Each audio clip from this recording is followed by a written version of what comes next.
자, 최근 이 현대차의 주가를 보시면 많이 답답하시죠? 저도 많이 답답합니다. 정말 답답해요. 왜냐면, 자, 지난 금요일장 같은 경우, 현대차는 장대 양봉을 보여주면서 또 대량 거래를 함께 동반을 해줬잖아요. 자, 이렇게 이 주가의 바닥권에서 장대 양봉이 나온다는 건 굉장히 의미 있는 신호입니다.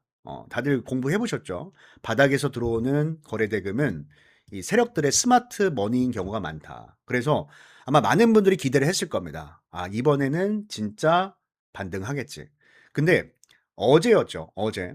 자, 어제 현대차는 또 장대 음봉이 나오면서 지난 금요일장에 있었던 상승폭을 모두 시장에 반납을 했고, 또 단순하게 주가만 밀린 것이 아니라 대량 거래가 함께 동반되면서 하락이 나왔습니다. 아, 이러니까 진짜 맥 빠지죠. 예, 맥 빠집니다. 그리고 나서 오늘 같은 경우는 이제 추가 하락이 발생되고 있는데, 자, 그렇다면은 여기에서 현대차가 하락하는 이유부터 우리가 찾아보는 게 맞겠죠. 그렇죠? 여러분들 생각에 현대차는 왜 빠진다고 생각하십니까? 뭐 노조 때문에? 이 노조 얘기는 너무 오래됐잖아요, 솔직히. 이제 그만 우려 먹어야지. 그죠? 그리고 뉴스 찾아보면은 뭐 별다른 악재는 없어요. 그러니까 지금 이 하락은 솔직히 그냥 시장 때문에 빠진 겁니다. 시장 때문에. 어제 같은 경우 이 선물 시장이 장 초반에 급등하면서 출발했지만 요 앞에 언덕 매물에 맞물리면서 결국 추락하는 사태가 발생이 됐죠. 근데 여기서 엎친 데 덮친 격으로 어제 나스닥 지수까지 폭락이 나오니까 사실 현대차 같은 경우도 대형주에 속하다 보니까 이게 어쩔 수가 없습니다. 예, 좀 어쩔 수 없는 하락이 나왔다라고 보면 되는데, 그래서 우리가 지금 좀 객관적으로 생각을 해봐야 돼요. 진짜 이 시장 때문에 현대차는 영원히 추락할 것인가? 영원히 하락할 것인가? 아니면 여기에서 다시 바닥을 다지고 예전과 같은 급등을 보여줄 것인가? 여기에 대해서 한번 또 고민을 해봐야 되는 거잖아요. 근데 제 최근 방송을 보신 분들은 아시겠지만, 뭐 제가 좀만 과장을 보태서 말씀을 드리자고 한다면, 저는 현대차가 앞으로 대장주가 될 거라고 생각을 합니다. 대장주. 왜 그렇게 생각을 하냐면, 일단 그동안의 대장주는 누구였죠? 뭐 누가 뭐라고 해도 삼전 닉스였습니다. 삼전 닉스. 그러니까 반도체가 대장주였어요. 반도체가. 왜냐면은 실제로 이 메모리 반도체, HBM 메모리 반도체를 통해서 실적이 정말 좋아졌잖아요. 실적 성장을 보여줬잖아요. 근데 지금 왜 빠집니까? 왜 빠져요? 일단 반도체 고점이 나왔다. 그러니까 실적 고점이 나왔다. 그리고 이 투자금 자체가 너무 사이즈가 커지다 보니까 여기서 뭐 금리가 올라가 버리면은 모든 회사들이 도산될 수 있는 위험성이 있죠. 특히 이제 AI 회사들, 또 반도체 회사들 위험해질 수가 있습니다. 그래서 그 우려감에 빠지는 거예요. 우려감에. 근데 이 현대차 같은 경우는 사실 그 전에 받았던 모멘텀이 뭐예요? 로봇이거든요. 로봇. 그죠? 자, 로봇은 사실 아직까지는 우리가 숫자로 환산하기가 어려워요. 왜? 아직 뭐 생산하지도 않고 있잖아요. 28년도에 생산을 한다고 하잖아요. 그렇기 때문에 지금 이런 뭐 실적 성장에 대한 어떤 우려감 이런 게 전혀 없다라는 거예요. 금리에 대한 우려? 뭐 물론 어느 정도 영향이 있겠죠. 기업이니까 영향은 있겠지만 근데 시장에서 바라보고 있는 이 로봇의 모멘텀에서는 큰 의미가 없다라는 거예요. 예. 그렇기 때문에 앞으로는 실적주가 대장주를 한다기보다는 성장주가 대장주를 한다고 봅니다. 성장주. 그럼 이 대표적인 성장주가 뭘까? 저는 현대차라고 생각하고 하고 있거든요. 그래서 현대차 쪽에 저는 수급이 집중이 될 수 있다. 이렇게 생각을 하고 있어요. 물론 좀 먼 얘기일 수도 있겠지만. 근데 어찌됐든 우리는 이 현대차를 가지고 뭐 단타 치려고 하는 게 아니잖아요. 만약에 단타를 친다고 한다면, 어? 급등하는 종목, 지금 뭐 대북주 좋잖아요. 그런 종목에서 단타를 쳐야죠. 현대차 같은 종목에서 단타 치는 건 아니잖아요.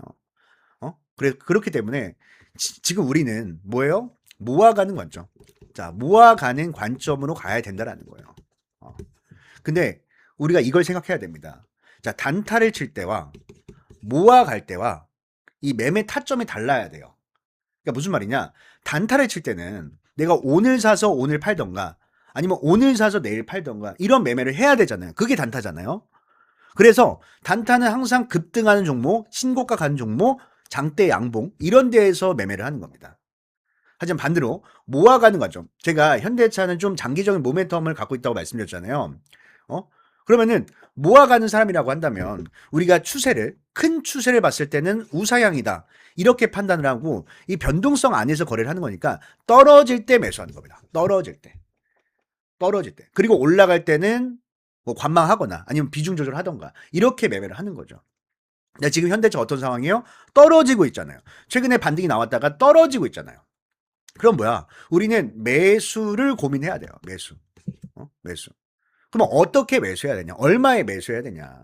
이런 질문을 또 하실 텐데, 뭐 여러 가지 기준이 있어요. 뭐 차트를 보고 매매하는 사람들도 있고, 아니면 뉴스를 보고 매매를 하시는 분들도 있고, 다양하게 있는데, 저는 제일 중요하게 생각하는 게 수급입니다. 수급. 왜 수급을 제일 중요하게 생각하냐면, 사실 주가라는 게 우사향을 하더라도 일자로 쭉 가는 종목은 없잖아요. 항상 어떻게 움직여요? 상승 하락을 반복하면서 움직일 수밖에 없습니다. 그러니까 변동성이 있어요. 어떤 종목이든 간에. 그러면 이 변동성 왜 나올까요? 왜 주가는 이렇게 일자로 가지 않고 헷갈리게 이렇게 상승과 하락을 반복하는 걸까요, 여러분들? 이거는 진짜 단순해요. 진짜 단순합니다. 돈 때문이에요, 돈. 그러니까 큰 돈이 들어오면은 어떤 종목이든 간에 주가는 오르고 큰 돈이 빠져나가면은 어떤 종목이든 간에 주가는 빠집니다. 예. 그게 어떤 이유든 간에 상관없이 돈이 들어오면 오르는 거고 돈이 빠져나가면은 내리는 거예요. 그렇죠? 그래서 우리가 집중해야 되는 건 큰 돈을 운영하고 있는 큰 자금을 운영하고 있는 세력들의 이해관계를 보는 게 맞다. 이해관계. 자, 이게 무슨 말이냐? 자, 보세요. 그동안에 외국인들의 수급 동향을 봤을 때 어때요? 연일 매수를 해왔죠. 최근에 이 반등이 나올 때. 연일 매수를 해왔습니다. 그러다가 지금 이틀 동안 매도하고 있는 거예요. 이틀 동안. 그래서 여기서 주가가 많이 빠지게 되면은 사실 가장 크게 손해를 보는 건 개인이 아니라 외국인이에요. 외국인. 외국인들이 손해를 보는 겁니다. 그렇기 때문에 우리가 여기서 체크를 해야 되는 건 외국인들이 언제부터 언제까지 물량을 담았는지 또 얼마의 물량을 크게 담았는지 우리가 진짜 뭐 분봉까지 보면서 그죠? 분봉까지 보면서 이 거래 대금이 터졌던 구간들도 체크를 해야 돼요. 보면은 제가 색깔로 이렇게 표시를 해놨죠. 대량 거래가 나왔던 의미 있는 거래량들을 체크를 해놓고 세력들의 평단가.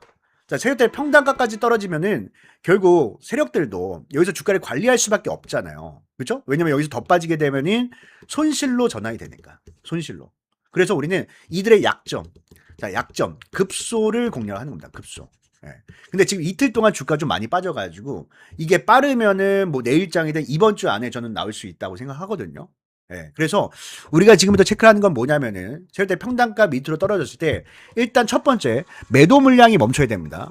이 매도가 계속되면 안 돼요. 매도 물량이 멈추면서 세력대 매수세가 다시 돌아오는 그 타이밍을 공략을 할 겁니다. 자, 지금 보면은 JP 모간 서울이 이렇게 계속 매도를 하고 있거든요. 이렇게 매도를 계속하고 있어요. 근데 여기서 주가가 오르기가 쉬울까요? 어렵죠. 어렵습니다. 자, 프로그램도 계속 매도하잖아요. 계속 매도하잖아. 이런 와중에 주가가 오르기가 쉬울까요? 어렵습니다. 너무 어려워요. 그렇기 때문에 이 매도 물량이 멈추는 걸 우리가 실시간으로 체크할 거예요. 뭐 오늘 저녁이 될 수도 있고, 내일장이 될 수도 있는데, 일단 이 매도가 멈추고 나서 세력들이 들어오는 자리인데, 근데 그 자리가 그냥 멈췄다고 들어간 게 아니라, 세력대 평단가 밑에서 들어와야죠. 밑에서. 그래야 의미 있는 반등이 나올 수가 있겠죠. 이런 중간중간에 반등하는 것은 이들이 휩소를 주는 걸 수 있어요. 속임수를 주는 걸 수 있기 때문에 이제 평단가 밑에서 공략을 한다. 그리고 올라왔을 때는 우리가 일단 장기적으로 보지만 비중이 너무 크신 분들은 일단 올라왔을 때 어느 정도 덜어내는 것도 하나의 방법이라고 생각합니다. 예. 왜냐하면 지금 비중이 커서 힘들어 하시는 분들은 이미 심리가 무너져 있기 때문에 반드시 리스크 관리도 중요하다고 생각합니다. 예, 그래서 일단 이 현대차 방금 제가 말씀드린 기준에 맞춰서 만약에 이번 주 안에 이 눌림목 매수 타점 어떻게 하면 우리가 매집을 하는 거죠. 매집 타점이 나왔다. 그리고 추후에 매도 타점이 나왔다고 한다면 누구보다 빠르게 우리 유튜브 시청자분들께 제가 실시간으로 보내드릴 테니까 반드시 확인하시고 대응을 하시고요. 맞다. 처음 오신 분들 잠깐만요. 처음 오신 분들은 제가 연락처를 여기 좀 남겨드릴게요. 보이시죠? 010-7652-0271입니다. 010-7652-0271. 여기다 제가 한눈에 알아볼 수 있게 숫자 1 숫자 1 이렇게 한 글자만 문자로 남겨놓으시면은 말씀드렸던 타점들 다 공유해 드릴게요. 제가 이렇게 또 도움을 드리는 만큼 여러분들 저에게 구독, 좋아요. 자, 구독, 좋아요, 그리고 댓글. 자, 댓글에다가, 뭐, 현대차 화이팅! 뭐, 이런 일이 있을지 모르겠지만, 현대차 신고가, 모르죠. 진짜 신고가 바로 갈 수도 있죠. 이번 반등을 통해서. 그래서 신고가 이렇게 댓글 남겨주시면 너무너무 좋을 것 같고요. 그리고 지금 시장을 보시면 아시겠지만 시장이 확실히 난이도가 좀 있습니다. 쉽지 않은 시장이에요. 그리고 순환매가 빠릅니다. 테마주가 돌죠. 제가 지난번에 말했습니다. 지금은 불장과 달라요. 불장과 다르다. 불장 때는 뭐야? 주도주가 명확하죠. 주도주가 명확해서 주도주만 오르는 장세가 이제 지속이 됐는데, 근데 지금은 그런 장세는 아니다라는 거예요. 지금은. 그렇기 때문에 우리가 이 순환매를 놓치지 않기 위해서는 시장의 트렌드를 놓치면 안 된다. 시장의 트렌드를 계속 모니터링을 할 수밖에 없어요. 이걸 뭐 맞추는 그런 게 아니라 시장에 지금 어느 섹터에, 어느 종목에, 어느 테마에 돈이 쏠리고 있는지를 봐야 된다는 거예요. 그래서 제가 매일같이 이게 주도주, 자, 오늘의 주도주, 내일의 주도주, 또 기관외의 수급 탑3, 이렇게 우리가 아침마다 여러분들께 보내드리고 있습니다, 여러분들. 그래서 놓치지 않고 또 잘 진행하셨으면 좋겠고요. 이거 받아보시는 방법은요. 아까 이제 종목 같은 경우는 이제 숫자 1, 숫자 1 보내달라고 말씀드렸는데, 자, 주도주 브리핑 같은 경우는 숫자 2, 숫자 2번을 보내주시기 바라겠습니다. 한눈에 알아볼 수 있게. 이렇게 보내주시면은, 바로 받아볼 수 있게 제가 도움을 드릴 거고요. 어쨌든 여러분들 이런 힘든 장, 어려운 장에서 너무 무리해서 매매하지 않았으면 좋겠습니다. 무리할 필요가 없어요. 무리할 필요가 없습니다. 천천히 하셔도 언제나 기회가 오기 때문에 항상 마음속에 기준, 원칙, 근거, 계획을 항상 세워놓고 매매를 하셨으면 좋겠다. 이렇게 말씀드리면서 오늘 영상은 여기까지 하도록 하겠습니다. 여러분들 끝까지 시청해주셔서 너무 감사드립니다. 여러분들.